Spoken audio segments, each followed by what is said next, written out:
근데 올해는 조금 달랐죠. 관세의 영향이 있었기 때문에 실제로 10년물 국채금리 안에서 보게 되면 성장률은 떨어졌습니다. 실질금리가 낮아진 거죠. 그럼에도 불구하고 기대 인플레이션은 높아졌습니다. 그래서 금리 하락폭이 생각보다 크지 않았다는 부분도 생각을 해두실 필요가 있으실 것 같아요. 그리고 종목들을 좀 보실 때 비슷한 종목 또는 동일한 종목을 보더라도 조건을 좀 달리 주시고 보셔야 되겠죠. 왜냐하면 우선 9월 17일 FOMC 회의 이전까지 금리가 좀 떨어진다는 쪽 그리고 금리를 인하한다는 쪽에 베팅을 하셨다라고 하게 되면 먼저 이렇게 주식을 보실 때 낙폭과대조를 막 이렇게 보시죠. 이제 지수가 반등했거든요. 근데 낙폭과대조의 특징 중에 하나가 주가가 많이 빠졌다고 낙폭과대조가 될 수는 없습니다. 기본적으로 PER, 밸류에이션 이런 것들이 많이 빠져야 되겠죠.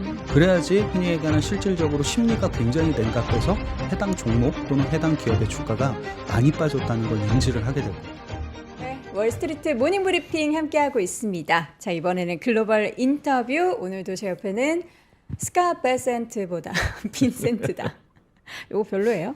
아니요, 너무 좋아요. 좋죠? 네, 저야 뭐 영광이죠. 예. 네. 빈센님과 함께합니다. 어서 오십시오. 네, 안녕하세요. 빈센트입니다. 금요일 밤 약 11시경 네. 뭘 하셨습니까? 금요일 밤 11시경 네, 소문난 잔치일 줄 알고 네, 소문만 무성하리라라고 봤는데 실제 예상과 절반은 맞았고 절반은 뭐 틀렸죠. 네.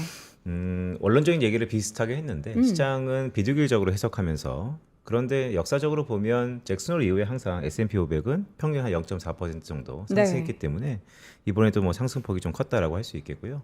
시장의 이견이 말씀하신 것처럼 좀 분분할 겁니다. 왜냐하면 CME 금리 선물 시장에서 이례적이에요. 네. FOMC 그러니까 잭슨 홀이 끝나자마자 그 다음 날 동결 확률이 25%로 기존의 15%였거든요. 네. 10% 포인트 상승했습니다. 이것은 채권 시장에서 이번에 파월 의장의 연설이 신중한 피벗, 즉 원론적인 얘기도 하면서 금리를 인하한다고 했기 때문에 뭐 시간과 시점은 정해지지 않았지만 우리 하나증권은 9월달에 25bp 금리 인하를 한다고 전망하고 있거든요. 네. 따라서 9월달에는 25bp 금리 인하를 하겠지만 9월 이후의 모습에 대해서는 여전히 이견이 좀 분분하다라고 할 수 있겠습니다. 시장이 비둘기적으로 해석했다라고요? 네. 비둘기 아니었어요? 비둘기일 수도 있죠. 근데 금리 선물 시장에서의 동결 확률이 높아지는 것도 일부에서는 또 금리는 25bp 인하하겠지만 이후의 연속성에 대해서 상당히 아직은 좀 이견이 있는 것 같다는 말씀을 드리면서 네. 예전에 말씀하셨던 것처럼 비둘기적이었다. 잭슨 홀은 이렇게 말씀드리고 있습니다. 알겠습니다. 자, 부디 그러면 오늘 약간 해석이 좀 달라지면서 혹시라도 그거 완전 비둘기 아니었어. 매둘기야. 네. 이럴까봐 또 좀 걱정되긴 하는데요. 네네. 9월 FOMC까지는 지금의 흐름이 이어질 개연성이 높아 보이고요. 하지만 9월 FOMC에서의 과연 올해 금리를 한 번 더 낮추는 게 맞아? 네. 아니면 내년은 어떻게 될 거야? 등등이 또 도마 위에 오를 거다라고 말씀드립니다. 알겠습니다. 자, 오늘 하루에 하나 이거 한 건가요? 하루에 하나 한 거죠. 한 거요? 네. 이제 시장의 이목은 9월 FOMC로 쏠릴 것이다. 예. 라는 말씀드립니다. 어쩌다 보니 이렇게 그냥 바로 스르륵 하루에 하나를 말씀을 드렸는데 그렇습니다. 이제 시장이 이렇게 보면 반응을 좀 뭔가 더 많이 긍정적으로 완전 각도기를 네. 틀었다라는 생각이 좀 들기도 했어요. 그렇죠. 그러니까 제가 지난주에도 보고서 하나 냈었는데 평균적으로 잭슨 이후에 주가 지수는 상승하더라. 라는 것이 평균이었기 때문에 네, 비슷하게 알겠습니다. 나오지 않았을까라고 봅니다. 자, 그렇다면 이제 오늘 본격적으로 이분 모시고 시장에 한번 빨간 펜을 그어 보도록 하겠습니다. 전략을 마련하는데 우리가 혹시 간과한 건 없는지 너무 과도한 해석이나 아니면 좀 놓친 건 없는지를 한번 체크를 해볼 텐데요. 오늘 이 시간 하나증권 리서치센터 글로벌 투자 분석실의 이재만 실장 함께합니다. 실장님 어서 오십시오. 안녕하십니까. 안녕하세요. 생각보다 괜찮았죠.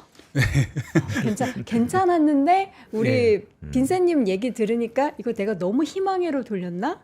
50bp까지는 아니더라도 25bp 인하라고는 하는데 저의 마음은 이거 뭐 그냥 올해 한 150bp 인하할 것 같은데 이런 느낌이었거든요. 그래서 이렇게 매파하고 비둘기파가 같이 섞여 있는 것 같습니다. 매둘기. 예, 그렇죠. 아무래도 파웰 의장이 했던 얘기는 첫 번째로는 어떻게 보게 되면 고용 시장의 이상한 균형에 대해서 얘기를 네. 하게 됩니다. 그러니까 흔히 얘기하는 노동 시장의 공급, 수요가 모두 둔화되는 과정에서 약간 어떻게 보면 고용시장이 안정화된 것처럼 보이지만 사실상 둔화되고 있다는 언급을 하게 되면서 흔히 얘기하는 금리 인하에 대한 생각을 사람들에게 심어주게 됩니다. 근데 어떻게 보면 또 다른 얘기도 하게 되죠. 인플레이션에 관련된 얘기. 즉 관세라는 부분의 인플레이션의 영향력 자체를 좀 생각을 해보면 네. 조금 단기적일 수 있다는 생각을 어느 정도 발언을 하게 됩니다. 근데 다만 흔히 얘기하는 임금의 상승이라든가 이런 부분들이 좀 구조적으로 진행이 될 경우 인플레이션 상승 압력에 상당히 좀 취약할 수 있다는 얘기도 남기게 됩니다. 그래서 약간 비둘기파적으로 해석하는 건 고용시장이었고 약간 매파적으로 해석한 건 인플레이션이었다라고 생각하시면 될 것 같습니다. 네. 자, 오늘 저희가 또 4가지 주제, 여러분들이 또 궁금해하실 법한 내용들만 쏙쏙 뽑아왔습니다. 미국 시장에서 중요한 변화, 금리의 변화가 주는 시사점, 여기에 대한 기업을 어떻게 선별할 수 있는지 그 전략과 또 국내 증시에 주는 시사점까지 쫙 저희가 정리를 오늘 해드릴 텐데, 그래서 미국 증시에 있어서의 중요한 변화, 저는 10년물 금리가 그렇게 떨어지는 거 보고 깜짝 놀랐어요. 아무래도 이제 금리 변화가 제일 중요했었죠. 왜냐하면 미국 같은 경우는 실적 발표가 끝나고 난 다음에 S&P 500이 이제 약간 갈팡질팡하게 됩니다. 근데 그 과정에서 대략적으로 지지난주 목요일부터 지난주 목요일까지 금리가 10년물이 한 5bp 정도 상승하는 과정에서 지수가 1.5% 빠지게 됩니다. S&P 500이. 근데 이거를 딱 하루 만에 복구를 하게 됩니다. 그러니까요. 금리가 한 8bp 정도 떨어지게 되면서 다시 지수가 1.5% 정도 상승하는 이런 형태들을 좀 보였다는 생각을 하게 되면 미국 증시가 무엇을 가장 중요하게 생각하는지를 좀 알 수 있는 부분이 될 것 같습니다. 당연히 약간 이렇게 S&P 500이라든가 이런 것들을 보게 되면 일반적으로 생각하시는 것처럼 강세장이죠. 네. 근데 강세장인데 강세장도 좀 상승을 가로막는 중요한 변수들이 한 번씩은 생기게 됩니다. 현재 같은 경우는 미국 증시의 강세장을 가로막는 대표적인 변수는 바로 앞서 말씀드린 미국의 10년물 국채 금리가 될 것 같습니다. 10년물 국채 금리가 대략적으로 올해 한 연초에 시작할 때 4.6, 현재가 4.2 정도 되는 한 40bp 정도 가량 정도 하락을 하긴 했는데 그 과정에서 금리가 생각보다 많이 안 떨어지다 보니까 S&P 500 지수의 상승률 자체가 올해 그렇게 높지 않았다는 특징도 좀 가지고 있었던 부분이 될 것 같습니다. 근데 이제 어떻게 보면 이게 흔히 얘기하는 미국은 금리 문제지만 미국의 금리 문제는 한국의 환율 문제로 좀 이어지게는 될 수밖에 없는 것 같습니다. 올해 같은 경우 코스피가 굉장히 상반기까지는 주가 수익률이 좋았었습니다. 네. 대략적으로 저점 대비 한 거의 한 40% 가까이 지수가 상승을 했으니까. 근데 잘 생각해 보면 그 과정에서는 원화가 되게 달러 대비 강세였던 거죠. 1,500원까지 갔던 원달러 환율이 대략적으로 한 1,350원까지 하락하는 과정에서 지수가 3,250 정도까지 올라가는 강세를 보여주게 됩니다. 근데 최근에 또 보시게 되면 미국의 금리가 좀 높은 수준을 유지해서 그런지 원달러 환율도 대략적으로 다시 한번 재차 상승을 하면서 1,400원까지 올라가. 아마 우리나라 같은 경우는 코스피의 상단을 가로막는 요인은 원달러 환율이 너무 높은 수준이라는 것들, 아마 이런 것들이 주요한 특징이 좀 되는 거는 같다는 생각을 가지고는 있습니다. 아, 달러 환율이 높다는 것은 이제 원화가 약하다는 거. 그렇죠. 아무래도 원화가 달러 대비 좀 약했던 부분들, 그리고 이게 또 예전에도 보시게 되면 전통적으로 코스피가 강세장의 특징은 대부분 다 달러 대비 당연히 원화가 강세였던 국면에서 나타나는 특징도 예나 지금이나 크게 달라지지 않는 우리나라 지수의 강세의 중요한 배경이 되는 것 같습니다.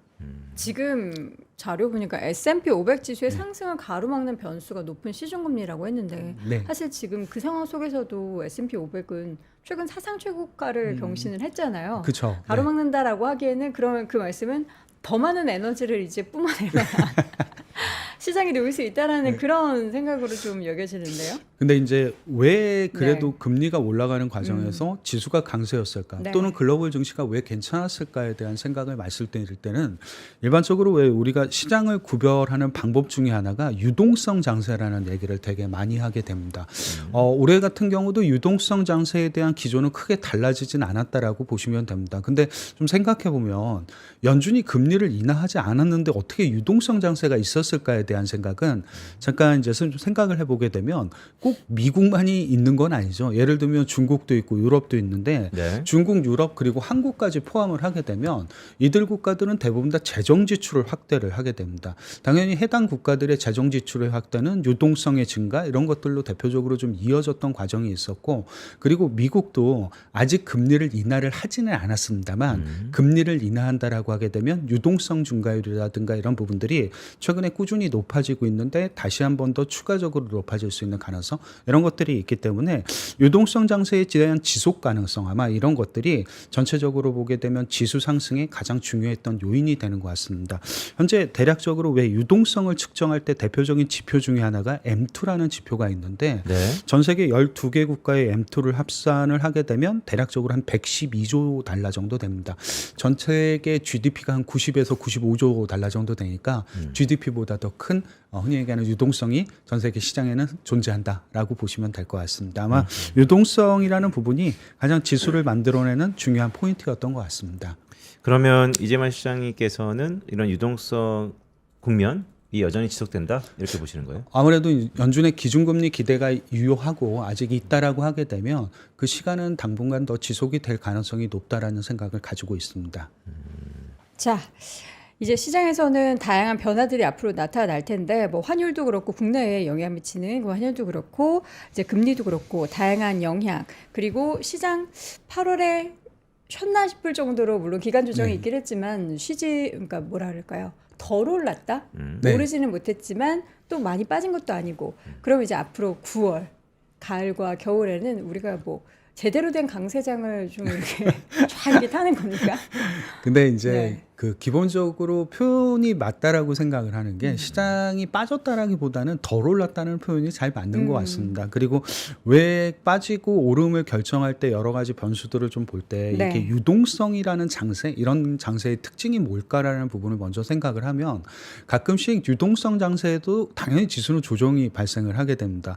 S&P 500 같은 경우는 우선 좀 먼저 생각을 해두실 필요가 있는 것 중에 하나가 유동성 장세라고 하게 되면 대략적으로 지수가 어느 정도 조정을 받을까? 뭐 고점 대비 저점까지 네. 대략 평균적으로 보게 되면 한 5% 정도 내외의 조정을 받기는 됩니다. 흔히 우리가 알고 있는 강세장의 조정은 S&P 500 기준으로 하게 되면 한 5% 정도 된다라고 보시면 될 것 같습니다. 근데 이게 여러 가지 특징 중에 하나가 우선 최근에 지수를 흔히 얘기하는 만들고 그리고 그 만드는 가장 중요한 주체가 금리라고 생각을 하게 되면 지금의 금리를 어떻게 분해할 수 있는지를 좀 생각을 해보셔야 될 필요는 있는 것 같습니다. 그러니까 예를 들면 우리가 금리를 계산할 때 굉장히 중요한 변수가 두 개가 있는데 네. 하나가 당연히 인플레이션이 있고 하나가 실질 금리가 있죠. 그러니까 인플레이션은 잘 아시는 것처럼 물가 상승입니다. 그리고 실질 금리는 뭘까냐라는 걸 좀 생각을 해보면 성장률인 거죠. 기본적으로 양쪽을 합산을 하게 되면 그게 우리가 알고 있는 10년물 국채 금리, 명목 금리가 되게 됩니다. 근데 올해 들어서 특징적인 부분 중에 하나가 대략적으로 금리가 떨어질 때 일반적으로 성장률이 떨어지면 물가도 같이 떨어지는 게 일반적입니다. 근데 올해는 조금 달랐죠. 관세의 영향이 있었기 때문에 실제로 10년물 국채 금리 안에서 보게 되면 성장률은 떨어졌습니다. 실질 금리가 낮아진 거죠. 그럼에도 불구하고 기대 인플레이션은 높아졌습니다. 그래서 금리 하락폭이 생각보다 크지 않았다는 부분도 생각을 해두실 필요가 있으실 것 같아요. 아마 이런 부분들을 좀 활용을 하시게 되면 이게 아마 전략적인 부분의 시사점과 아이디어 그리고 기업을 선별하는 좀 중요한 요인, 변수가 좀 될 거라는 생각을 어느 정도는 갖고는 있습니다. 이런 부분들을 좀 활용을 하신다면 기업 선별에도 상당히 영향을 줄 수 있는 중요한 변수를 하나 정도는 도출해 볼 수 있다 정도는 생각을 가지고 있는 부분이 있습니다. 실제 말씀 쭉 들어보면 기대 인플레이션은 상승했고 네. 성장성을 대변하는 실질 금리는 하락했다. 그러면 어떤 기업으로 우리가 추릴 수 있는 겁니까? 이게 아무래도 처음에 이제 번뜩 드는 생각 중에 하나는 금리가 떨어졌으니까 흔히 얘기하는 밸류에이션, 즉 PER이 올라가면서 지수가 올라가지 않을까라는 생각을 하는 게 일반적입니다. 근데 이거는 아까 말씀드렸던 그 금리 구조하에서도, 그러니까 예를 들면 기대 인플레이션이 올라가고 실질 금리가 떨어져서 실질 금리가 떨어진 이유 때문에 시중금리가 낮아진다라고 하게 되면 밸류에이션 상승이 중심에 서는 건 맞기는 합니다. 그래서 일반적으로 PER 상승 자체가 지수 상승을 설명하는 경우가 굉장히 많기는 합니다. 그래서 얼핏 생각을 좀 해보면 그러면 이제부터 PER이 상승하겠구나 라는 생각을 하는 게 기본적인 모습이 되겠죠. 근데 중요한 포인트 중에 하나는 PER이 왜 올라갈 거냐라는 거죠. PER이 그냥 올라갈 수는 없고 돈의 힘만으로 아무거나 찍어서 올라가는 건 아닐 테니까요. 그 과정을 좀 생각을 해서 과거에 이런 국면에서 그러니까 아까 말씀드렸던 것처럼 기대 인플레이션은 올라가고 실질 금리라는 성장률은 좀 떨어져서 지수가 올라가고 금리가 하락하는 과정에서 어떤 업종들이 주가가 굉장히 좋았냐라는 걸 보면 의외로 네. 당연히 이익 증가율이 높은 쪽들이 굉장히 주가가 수익률이 좋았다는 측면도 갖고 있습니다.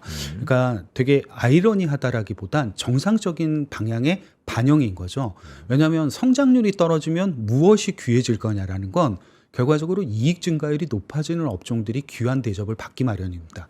귀한 대접을 받는다는 건 결과적으로 PER도 같이 올라갈 수 있다는 생각. 아마 이런 것들이 실제로 되게 단순한 논리긴 한데 금리가 떨어질 때 지금과 같은 국면에서도 조금 생각해 보실 수 있는 부분이 될 수 있을 거라는 생각은 어느 정도 갖고는 있습니다. 그러니까 이익은 항상 귀한데 네. 기대 인플레이션이 상승한다는 것은 뭐 비용이 올라갈 수도 있고 네. 기업의 매출단을 결정하는 가격이 오를 수도 있는데 매크로 환경이 전반적으로 실질 금리 즉 성장률이 더디다 보니까 네. 이 높아진 물건값 그것이 쉽게 안 팔리잖아요. 네. 그런데 어떤 기업이 이익이 된다는 건 어떤 의미예요? 예를 하나 들어보게 되면 가격이 높아져도 사야 되는 물건들은 있습니다. 필수적으로. 그러니까 예, 물론 이제 그게 우리가 생각하는 필수의 개념인데 뭐 예전처럼 그게 그냥 식품이라든가 담배라든가 이런 의미가 아니라 지금 상황에서도 필수 소비재, 그러니까 지금 상황에서도 꼭 필요한 물건들은 있죠.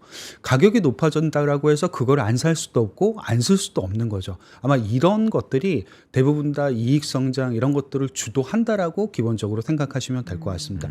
예를 들면 AI 관련해서는 안 쓰실 수는 없으시겠죠. 이미 네. 실생활에. 비싸졌다고 예. 쓰죠. 그래서 그런 부분들 여기서 그냥 예를 들면 우리가 넷플릭스라든가 이런 걸 볼 때 가격이 좀 올라갔다고 바로 넷플릭스를 끊으시거나 이러기는 조금 쉽지가 않죠. 일부는 그런 분도 계시겠지만 예. 대부분은 그냥 유지하죠. 네, 그냥 유지하시죠. 네. 그러니까 가격이 좀 올라도 가격 저항이 그렇게 심하지 않고 그리고 어쩔 수 없이 내가 선택해야 되는 물건들 그리고 내가 선택해야 되는 서비스 재화들 이런 것들이 아마 대부분 다 이런 국면에서는 굉장히 높은 성장을 또 주도를 하게 됩니다. 네. 왜냐하면 가격을 또 은근슬쩍 올렸기 때문이라고 생각하실 수도 있는 부분이 될 것 같아요. 네. 이게 또 가격에 대한 결정권이 있고 전가력이 있는 기업과 그렇지 않은 기업이 물론 나뉘긴 하겠지만 네. 대부분이 이제 미국 국민들도 그렇고요. 이 정도 인플레이션은 다 이제 거의 받아들이는 그런 상황에 놓여 있는 거예요. 얼마 전에 보니까 맥도날드 그 네. 세트 가격이 빅맥 2만 원대래요, 미국에서. 미국에서 네. 우리나라는 아직 아니에요. 우리나라 사실 10,000원 넘는 거 되게 많잖아요. 저도 주말에 버거킹 갔는데 네. 할인 쿠폰을 엄청나게 네이버에서 줘가지고 50몇 % 할인으로 해서 먹었거든요. 그거 네. 아니면 저는 안 먹습니다. 어쨌든 버거킹 원래 비싸요. 네. 너무나 비싸졌지만 이제 그것이 어느 정도 좀 용인하는 그런 분위기가 미국 시장 실질적으로 소비에서도 많이 나타나고 있는 것 같습니다. 지금 그럼 앞으로 여기 지금 보면 이제 가정으로 기대 인플레이션이 상승하고 실질 금리가 하락하는 국면에서의 S&P 500 지수.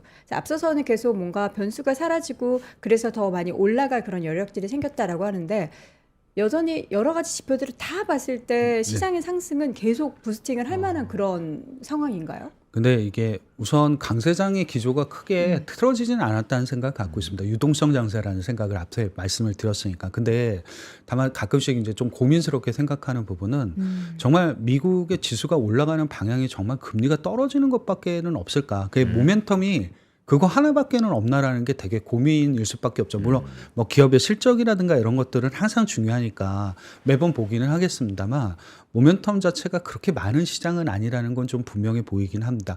금리가 떨어져야 지수가 올라간다는 아주 단순한 조건이기 때문에 약간 모멘텀이 그렇게 많지 않은 시장이라는 생각도 조금은 갖고 있는 부분이죠. 그러니까 8월 달에 약간 기간 조정을 보였고 어떻게 보면 9월 달 주식시장 자체는 좀 올라갈 수 있다는 거에 대한 확률 자체는 되게 높을 수밖에 없겠죠. 근데 그 이유가 금리가 떨어지기 때문이라는 생각을 해야 되기 때문에 아마 모멘텀 자체가 그렇게 많은 시장은 좀 아닌 거라는 평가는 가능하게 될 것 같습니다. 주가지수, 주식시장에서의 모멘텀이라는 건 정책에 대한 강력한 드라이브라든지 예. 아니면 유동성이 또 풀릴 수 있는 통화정책에 대한 금리 인하라든지 미국의 같은 경우는 뭐 감세도 나왔고 네. 미국 입장에서 보면 리쇼어링도 이 정도 했으면 네. 멱살 잡고 거기까지 간 거고 그럼 마지막 퍼즐이 이제 금리 인하. 네. 그런데 어떻게 보면 3단 퍼즐이 완성 단계에 있다라고도 볼 수 있는데 네. 이재만 시장님 말씀을 쭉 들어보니까 여태까지는 잘 왔는데 그렇다고 금리 인하가 그게 해자가 될 수 없다? 이렇게 좀 봐야 되는 건가요? 아무래도 이제 마지막 진짜 남은 딱 퍼즐이 되는 것 같습니다. 트럼프 행정부가 원했던 걸 거의 다 대부분 다 이 안에서 이뤄가게 되는데 만약에 이제 금리 인하까지 한다라고 하게 되면 그 네. 절정이 되는 거겠죠. 네. 근데 그러면 이 다음 스텝은 뭘까냐에 대한 고민. 혹시 다음에 금리를 한 번 더 인하하면? 근데 시장이 금리 인하를 계속 환호할 일은 없습니다. 왜냐하면 기본적으로 계속적으로 그렇게 금리를 낮춘다고 하게 되면 어느 정도 순간에 다다르게 되면 저 금리 인하는 성장률 둔화와 그리고 혹시 경기에 대한 우려 이런 것들을 포함을 하고 있기 때문에 조금 이게 양날의 칼처럼 보일 수도 있는 거죠. 지금은 당연히 필요한 게 금리 인하라고 생각하니까 시장이 긍정적으로 해석을 하고 있습니다만 그거를 매번 똑같은 방향으로 긍정성을 갖고 긍정적으로 해석하기도 네. 당분간 다소 나중에는 좀 쉽지 않을 수도 있다는 생각 이런 것들이 좀 갖고 있는 미국 시장을 바라보는 고민이라고 생각하시면 될 것 같습니다. 자, 그러면 저는 제일 궁금한 게 지금 같은 이제 상황에서 네. 오늘 이제 헤드라인이 금리가 지수를 지배할 때 어떤 전략을 펼쳐야 하는가. 우리가 이전에 시장이 막 사상 최고치 경신했었던 그 흐름과는 전략이 어떻게 달라져야 된다고 보세요? 우선 기본적으로 이제 그 종목들을 좀 보실 때 비슷한 종목, 동일한 종목을 보더라도 조건을 좀 달리 주시고 보셔야 되겠죠. 왜냐하면 우선 9월 17일 FOMC 회의 이전까지 금리가 좀 떨어진다는 쪽 그리고 금리를 인하한다는 쪽에 베팅을 하셨다라고 하게 되면 먼저 이렇게 주식을 보실 때 낙폭과대주를 막 이렇게 보시죠. 이제 지수가 반등할 겁니다. 네. 근데 낙폭과대주의 특징 중에 하나가 주가가 많이 빠졌다고 낙폭과대주가 될 수는 없습니다. 기본적으로 PER, 밸류에이션 이런 것들이 많이 빠져야 되겠죠. 그래야지 흔히 얘기하는 실질적으로 심리가 굉장히 냉각돼서 해당 종목 또는 해당 기업의 주가가 많이 빠졌다는 걸 인지를 하게 될 겁니다. 네. 근데 모멘텀이라는 게 필요합니다. 금리 인하의 모멘텀은 아까 말씀드렸던 업종을 찾을 때는 성장률이 굉장히 중요하게 됩니다. 성장률 좋아야지 흔히 얘기하는 그게 모멘텀이 돼서 PER 상승으로 이어지게 되는 거죠. 즉 흔히 얘기하는 이런 과정에서도 굉장히 이익 증가율을 높게 유지하는 기업들이 필요하시게 될 겁니다. 근데 여기에 또 고민이 붙게 되는 거죠. 물가가 이렇게 높은데 과연 기업들의 수익성은 항상 괜찮을까에 대한 고민들. 네. 아까 그래서 말씀 주시고 얘기 주셨던 가격 전가력이라는 부분. 아마 이런 부분들이 높은 기업들이 이익 증가에 대한 신뢰가 굉장히 높을 거라고 보게 됩니다. 그리고 얘기하는 이익 증가에 대한 신뢰가 높아야지 낮아졌던 PER이 다시 한번 올라갈 수 있는 이런 가능성들을 좀 보여주게 될 것 같습니다. 물론 종목들은 대부분 좀 비슷할 수가 있습니다. 예를 들면 이렇게 선별을 하면 어떤 종목들이 해당을 하게 될까? 그러니까 엔비디아라든가 이번 주에 또 실적 발표가 있으니까 네. 굉장히 중요한 포인트가 되겠죠. 그리고 마이크로소프트, 넷플릭스, 팔란티어, 에브비, G, AMD 이런 기업들, 우버 이런 기업들이 여기에 좀 해당을 하게 됩니다. 같은 종목이라도 조금 다른 관점에서 보면 이러한 것들도 굉장히 중요한 변수로 활용을 해서 기업들을 선별할 수 있다는 생각을 좀 해두실 수도 있는 내용이 될 것 같습니다. 조건을 달리해서 보자를 말씀이시죠. 요게 표가 화면에 보시는 것 이런 업종들이 가격 전가율이 나름 괜찮다 이렇게 네. 좀 보시는 그런 업종. 네. 그러니까 예를 들면 원가가 상승을 했을 때 판매 가격에 그 원가를 어느 정도 이전할 수 있는 기업들에 대한 평가 부분이 좀 있었기 때문에 가격 전가력이 좀 높은 기업들로 해석을 하셔도 무방하지 않을까라는 생각 가지고는 있습니다. 사실 근데 이전에도 이들 네. 기업이 시장에서 네. 올랐던 기업들이 좀 많잖아요. 그러면은 시장의 결이 많이 달라지지는 않을 것 같다는 생각도 들어요. 왜냐하면 비슷한 컨셉이긴 합니다만 저들의 PER이 저렇게 빠졌던 이유 자체가 뭘까라는 네. 건 이익 증가율이 굉장히 높음에도 불구하고 주가가 생각보다 올해 덜 오른 거죠. 어떻게 보면 아까 말씀하셨던 지수를 볼 때 그 네. 관점 덜 빠진 것 같다는 관점과 이 기업들을 바라볼 땐 좀 이익 증가 대비해선 덜 오른 거 아니냐. 그래서 PER이 저렇게 낮게 형성이 되고 최근에 떨어진 것처럼 보인다는 특징들. 이런 것들을 좀 활용하시면 뭐 기업들 꼭 이런 기업들이 아닐 수는 있겠습니다만 다른 기업들도 한 번쯤은 흔히 얘기하는 낙폭과대주를 본다는 거에 대한 관점을 좀 너무 주가가 빠졌다는 거에 낙폭과대에 대한 그 정의가 아니라 기본적으로 PER이 많이 빠진 근데 이익 증가율이 아직까지 높은 이런 쪽들이 조금 더 낙폭과대주의 진정한 의미가 있지 않을까라는 생각들도 한 번씩쯤 해보실 수 있는 내용이 될 것 같습니다. 그러니까 우리가 미국 투자하면서 늘 보는 업종일 수 있어요. 화면 보시면 엔비디아, MS, 마이크로소프트 같은 경우는 늘 그래 주도주 아니야라고 생각할 수 있는데 이재만 시장의 말씀 쭉 보면 주가에 집중하지 말고 이익이나 밸류에이션 측면에서 보면 여전히 싸다. 네. 아무래도 그런 해석도 다 가능할 것 같습니다. 팔란티어가 네. 주가가 안 올라서 여기 그러니까요. 측정이 된 건 아닙니다. 기본적으로 항상 주가는 많이 올랐죠. 근데 그럼에도 불구하고 이 기업이 더 오를 수 있는 이유가 뭘까냐라는 걸 좀 찾아보면 이렇게 보게 되면 어떻게 보면 생각보다 이익 증가율 자체가 너무 높기 때문에 PER 자체가 아직까지는 사실상 낮아 보일 수도 있다는 생각 이런 것들을 그러니까 절대값의 PER이 그냥 높다 이런 측면으로 해석하시는 것보다 한번 좀 이렇게 좀 분해를 해서 보시는 것도 또 다른 하나의 방법이 될 것 같습니다. 자, 실장님 저 두 가지 질문이 있는데 1번 최근에 그래서 금리 인하에 대한 기대는 높아진다. 그리고 물론 이제 산업단에 있어서도 좀 호재들이 나오니까 헬스케어 쪽 섹터들이 반등폭이 네. 단기적으로 좀 있었단 말이죠. 네.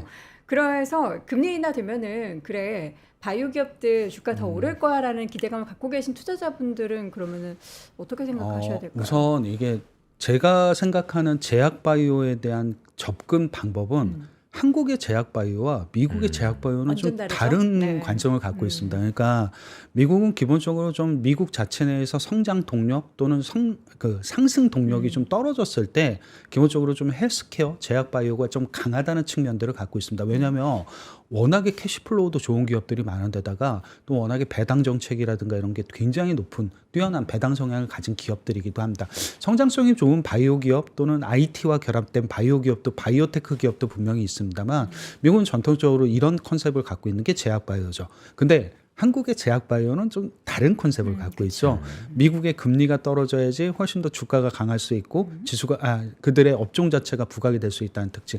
뭐 비슷하게 보는 성장률의 관점은 떨어져야 된다는 관점을 갖고는 있어도 좀 접근 전략이라든가 방법이 좀 다를 수는 있는 것 같습니다. 근데 다만 좀 생각을 해보게 되면 네. 지수가 아마 금리를 실제로 연준이 인하를 하게 되면 아마 양쪽 국가 즉 미국과 한국에서 동시에 강할 수 있는 건 제약 바이오가 될 수 있다는 생각은 공통적으로 갖고 있는 생각이라고 보시면 될 것 같습니다. 제약 바이오가 될 수 있다. 네. 또 뭐예요? 러셀 2000 러셀 제일 많이 2000. 올랐거든요. 그래서 다들 지금 러셀 2000 사실 종목을 너무 생경한 게 많다 보니까 네. 지수 투자를 많이들 네, 하실 네. 거란 말이에요. 러셀 2000 어떨까요? 근데 러셀 2000은 그 정말 종목 투자는 하지 않으시는 게 맞으실 그쵸. 거고요. 지수로 투자를 하시는 게 기본적으로 맞습니다. 네. 그 자체는. 그리고 금리를 인하하는 그 과정들에서 아마 러셀 2000은 굉장히 수혜를 볼 거다라는 생각도 기본적으로 갖고 있기도 합니다. 근데 이제 실제 9월 17일 날 연준이 기준금리를 인하했다. 근데 이게 금리를 인하한 다음에 중요한 건 그럼 남아있는 연준의 FOMC 회의에서는 금리를 인하해 줄 것이냐. 예를 들면 11월과 12월이 있겠죠. 아마 그 기간까지도 연준의 금리 인하 확률, 패드워치라든가 이런 데서 발표되는 인하 확률이 여전히 한 번쯤은 높다라고 하게 되면 그냥 올해 내내 지속적으로 갖고 가실 필요가 있지 않을까 생각하고 그러니까 있습니다. 저는 기억하는데 한 2주 전에 그렇죠? 2주 전에 오셔가지고 빅테크 막 달리고 할 때 러셀 2000도 상대적으로 네. 비교 우위에 있을 수 있다라는 말씀을 주셨잖아요. 그게 연말까지 좀 유효하다. 금리를 한 번 더 내린다면. 예, 한 번 더 인하를 한다는 기대를 가지고 있습니다. 왜냐하면 실제로 그게 그때 가서 인하를 할 거냐의 여부는 정책 결정의 여부니까 그거에 대한 베팅이라기보다는 가능성에 대한 생각 그리고 그 가능성을 어느 정도까지 지속해 줄 수 있느냐가 지수 측면에서는 훨씬 더 중요할 것 같습니다. 네.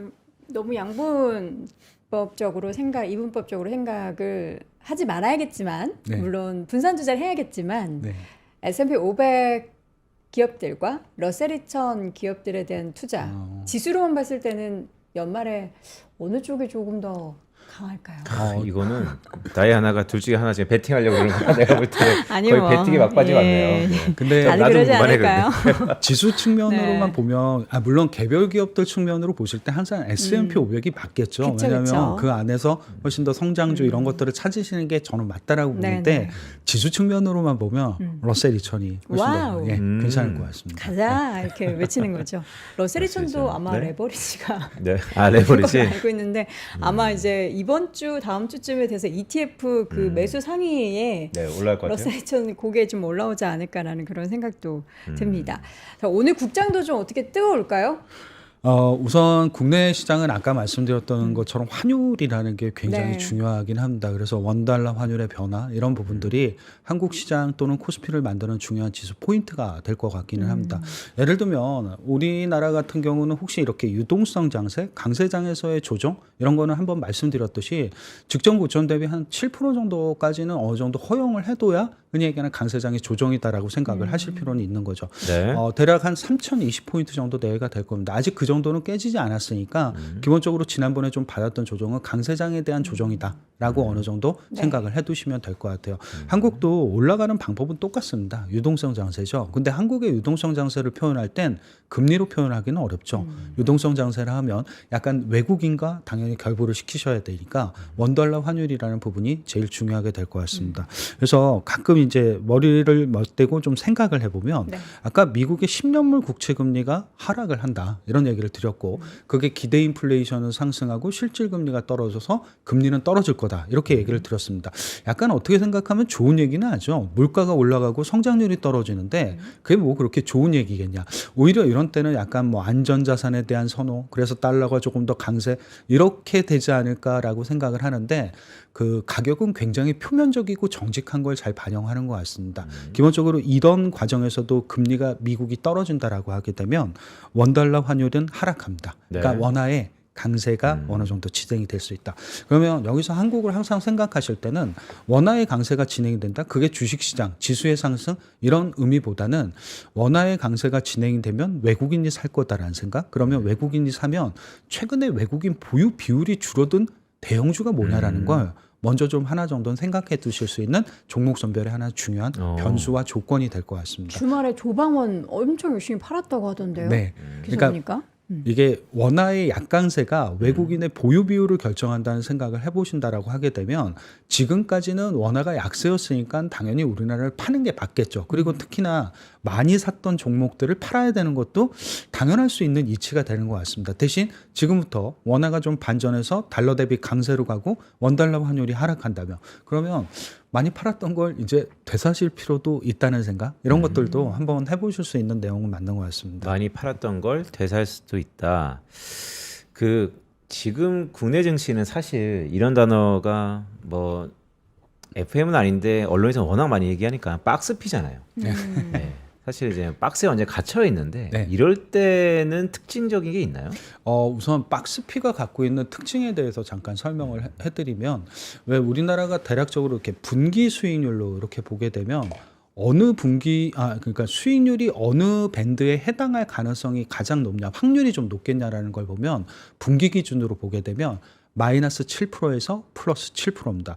예전에는 마이너스 5%에서 플러스 5%였는데 이게 최근에 좀 변동성이 높아지다 보니까 네. 분기를 기준으로 했을 때는 그 정도로 주시면 될 것 같습니다. 그러면 마이너스 7에서 플러스 7 사이에 지수가 움직인다. 그러면 굉장히 많이 나타나는 현상들이 뭘까냐라는 부분. 그게 뭐냐면 예를 들면 여기가 강세장이라는 생각을 해보신다라고 하게 되면 특징이 직전 분기에 주가 수익률이 좋지 못했던 업종들이 있습니다. 네. 근데 그러면 그 다음 분기에도 안 좋을 거냐. 근데 이게 일반적인 강세장의 박스피 안에서는 기본적으로 다음 분기에 직전 분기에 수익률이 좋지 못했던 업종들이 반전할 확률이 굉장히 높습니다. 소외된 업종이네. 뭐예요, 그게? 지금 같은 경우는 직전 분기라고 말씀을 자동차인가? 드렸으니까 예를 들면 네. 그냥 얘기하는 삼성전자라든가 이런 아. 기업들 자체의 부각도 소외됐던 업종들 종목들 그리고 아시는 것처럼 뭐 제약바이오도 그랬었고 2차 전지 이런 쪽들도 약간 소외됐던 부분들이 반전하는 과정들이라고 좀 생각을 해보시면 될 것 같아요. 특히 이런 것들은 강세장 박스권에서는 굉장히 많이 나타난다는 특징들을 좀 갖고 있는 것 같습니다. 일반적으로 직전 분기에 흔히 얘기했던 부진했던 업종이 분기 다음 분기에 반전할 확률은 기본적인 박스피 안에서는 50%가 안 됩니다. 근데 강세장 박스권에서는 거의 6, 70%에 가까운 확률을 기록을 하게 됩니다. 아마 조금 더 이런 것들이 강세장의 박스피냐 아니면 그냥 일반적인 박스피냐의 차이가 좀 지워지는 것 같습니다.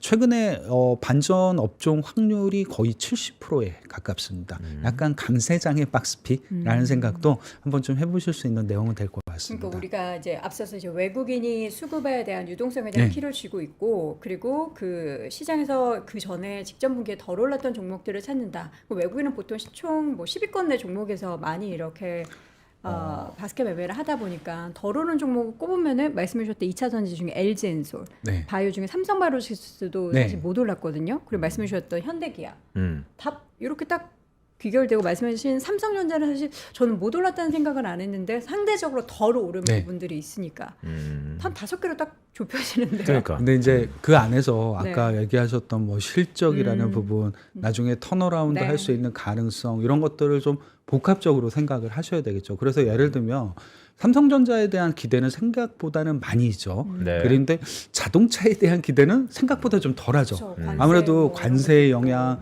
가격 전가력에 대한 문제, 현재 그 제품에 대한 수요에 대한 문제, 그래서 추정치가 다르다라는 이런 부분들이 작용은 하는 것 같습니다. 물론 약간 소외됐다는 측면에서는 관심을 두시는 건 분명히 맞다라고 생각을 하지만 결과적으로 그 소외됨의 관심과 그리고 아직 더 소외될 수 있다는 가능성 이런 것들을 보실 때는 그냥 아까 미국에서 말씀드렸던 이익이랑 똑같은 측면으로 생각하시면 될 것 같습니다. 그러니까 오다가 제가 뉴스를 들었는데, 그러니까 트럼프 관세 때문에 자동차 업계가 지금 가장 타격이 크잖아요. 맞아요. 현대기아의 전기차가 한 달 기준으로 200대를 못 팔았대요. 미국으로 가는 게. 그래서 뭐 거의 8, 90% 감소한 물량이다. 뭐 이런 얘기가 있던데. 아니 현지에서 200대가 안 팔렸다고요? 그러니까 한국에서 미국으로 수출하는 대미 물량이. 현지에서 생산해서 지금 판매하는 물량이 엄청 많이 늘었잖아요. 그러니까 이제 한국에서 가는 것도 있으니까 미국에 생산한 거 외에. 그래갖고 상당히 전기차에 대한 순환 시대라라는 얘기도 있던데. 시간이 좀 됐지만 그래도 이 부분이 좀 민감하니까 저희 주말 사이에 또 저희 리서치 센터 다 출근해가지고 네. 이거 지금 통과되느냐 마냐 해갖고 또 이렇게 했는데 노란 자 봉투법. 노란 봉투법 일명 노조법 2, 3조의 개정안 자 사용자 범위를 어떻게 할 것이냐 노동쟁의 개념 등등 있는데 어떻게 그냥 될까요? 네 이게? 거두절미하고 뜨거운 감자였잖아요. 맞아요. 네. 우리 시장에 무차별 아니면 긍정적 아니면 악재 어떨까요? 이거 모르겠어요. 이게 왜냐면 되게 예민한 문제고 엄청 예민한 문제지만 사실 네, 유럽은 뭐 이미 뭐 이게 그렇죠. 되고 있다. 유럽이 그래서 기업들이 뭐 망했냐 이런 쪽도 있지만 우리나라에서는 과연 이게 어떻게 적용이 돼서 이게 풀어 나가게 될 것인가. 근데 우선 굉장히 예민한 문제입니다. 맞아요. 제가 말씀드릴 수 있는 건 굉장히 개인적인 얘기일 수밖에 없고 그 개인적인 얘기가 회사를 대변하는 얘기는 아니다라는 네. 얘기를 드려야 될 부분이 먼저 좀 있는 것 네. 같습니다. 우선 기업 측면에서 보면 일부 부정적인 영향을 받을 수밖에 없다라는 생각은 가지고 있습니다. 그러니까 어느 정도 이제 얘기하는 노조가 할 수 있는 파업에 대한 생각들, 임금 인상에 대한 생각, 먼저 이런 걸 기업 측면에서 먼저 할 수밖에 없습니다. 당연하게 비용의 상승이라든가 생산의 차질 이런 것들을 생각을 하게 된다라고 하게 되면 어쨌거나 단기적으로 주가 측면으로만 보게 되면 전체 뭐 복지라든가 국민 이런 혜택 여부가 아니라 주가적인 측면에서만 보면 기업들에게는 좀 부정적일 수밖에 없다라는 생각은 갖고 있습니다. 물론 그게 향후에 나아가야 될 기업과 국가의 방향이라는 생각에 대해서는 굉장히 동의를 하고 무슨 얘기를 하고 어떤 의미인지도 충분히 이해하겠습니다만 단기적인 주가 측면에서는 그게 굉장히 그러니까 모두 다 긍정적으로 해석할 수 있는 부분만은 분명히 아니다라는 네. 생각도 말씀을 드릴 수 있는 내용이 될 것 같습니다. 그러니까요. 오늘 뭐 전반적으로 모든 코너에서 모든 프로에서 노란 봉투법 통과 그러니까 얘기가. 2014년 쌍용차 사태 이후에 네. 노란 봉투법이 쭉 자리매김했는데 사실 노란 봉투법은 어저께 통과됐고 오늘 이번 주 초에는 이제 상법 제 2차 개정안이 또 통과될 것 같아서 우리나라 이슈가 되게 많네요. 네, 그러니까 우리나라 이슈 상당히 많잖아요. 그 전반적으로 봤을 때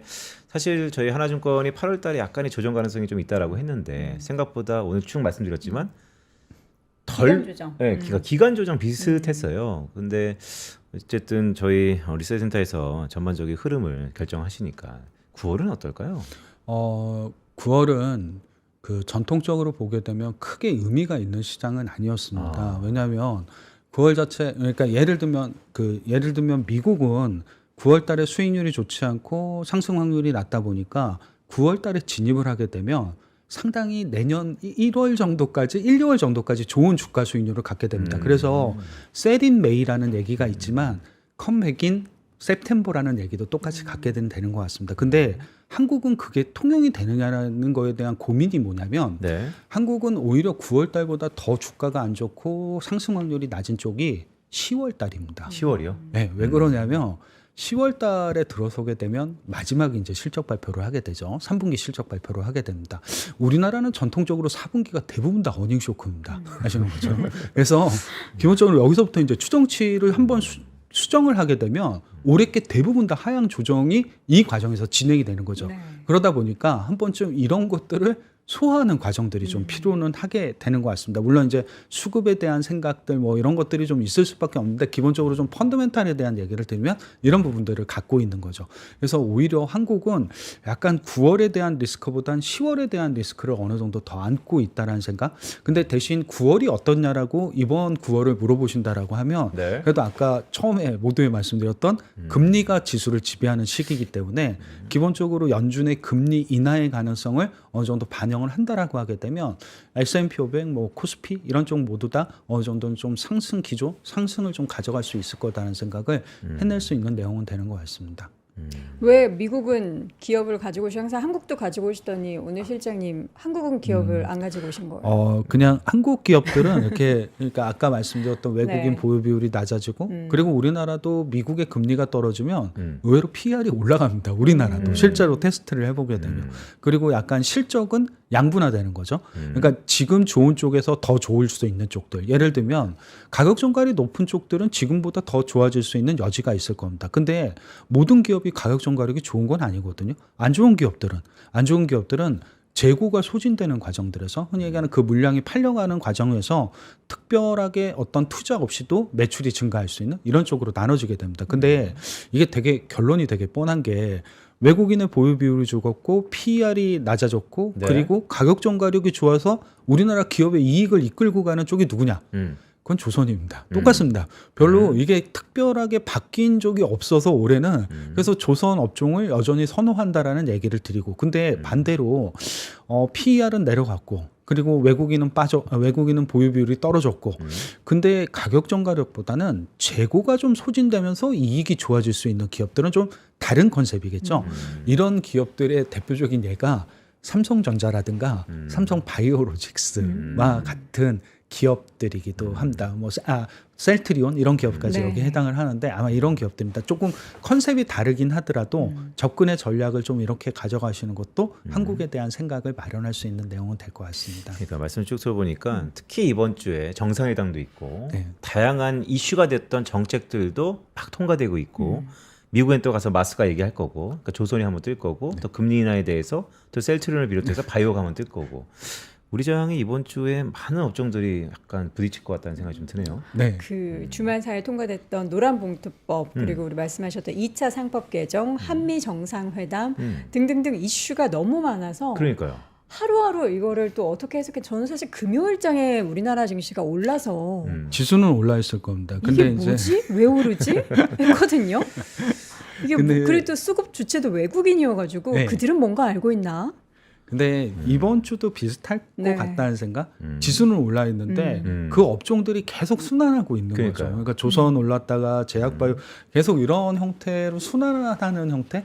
지수는 올랐으나 과연 내게 올랐냐라는 좀 고민을 할 수밖에 안 없는 올랐습니다. 네, 그런 형태가 계속 진행이 좀 되고 오늘은 있습니다. 특히 월요일 날 오후장이 엄청 중요할 것 같아요. 네. 시기적으로 보면 전강 후약. 전강 후약 예. 강할까? 안 강할까요? 미장이 이렇게 글쎄요. 올랐는데 그래도 좀 떠서 시작해야죠. 네. 이 정도 강했으면은 우리도 좀 그래도 시작은 조금 떠서 출발했으면 좋겠다라는 생각하고요. 이번 주 정말 이벤트와 변수가 많기 때문에 우리가 또 정신줄도 그렇고 계좌에 있어서 뭔가 엄청난 공격적인 스탠스보다는 그래 좀 확인해 보는 그런 전략이 나을 것 같다는 생각이 많이 듭니다. 네. 아까 근데 베팅하려고 러셀 그건 미국. 미국. 미국은 그렇지만 우리나라는 네. 너무 산 넘어 산인 것 같아요. 그러니까 여기에 여도원 앵커의 말씀에 답이 네. 있는 것 같습니다. 특히나 뭐 미국과 물가의 디커플링이 최근에 화두이긴 한데 이번 주 특히나 전주 초에 그러지 않을까라는 생각 드네요. 지금 우리 주희정님이 제가 피로도에 따라서 얼굴이 예쁨과 안 예쁨 왔다 갔다 심한 것 같다고 하는데 이게 우리 시장인 것 같습니다. 야, 저게 피로도에 어떻게 따라서. 보여? 그렇구나. 피로도에 따라서. 네.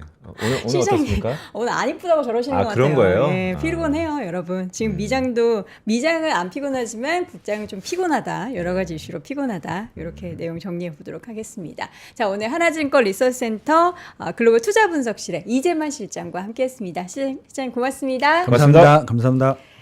자, 오늘도 월스트리트 모닝 브리핑 함께 하셨는데요. 오늘 저희가 15분 정도 기술적인 문제로 인해서 좀 늦어진 점 다시 한번 사죄의 말씀을 드리도록 하겠고요.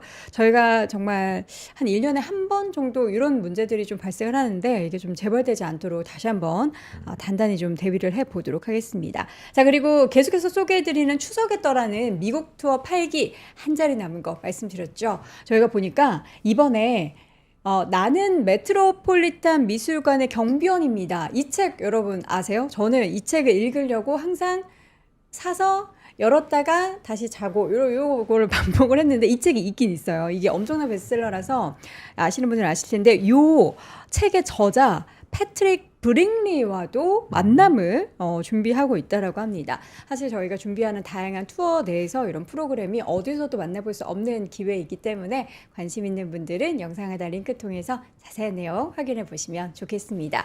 저는 내일 오전 6시에 틀림없이 6시에 다시 돌아오도록 하겠습니다. 여러분 오늘도 고맙습니다. 고맙습니다. 전원경 교수님과 함께 미국과 필라델피아를 누비며 세계 7대 미술관을 모두 관람합니다. 관심 있으셨던 분들은 조금 서두르시면 좋겠네요. 영상 아래 링크에서 자세한 내용을 확인하세요.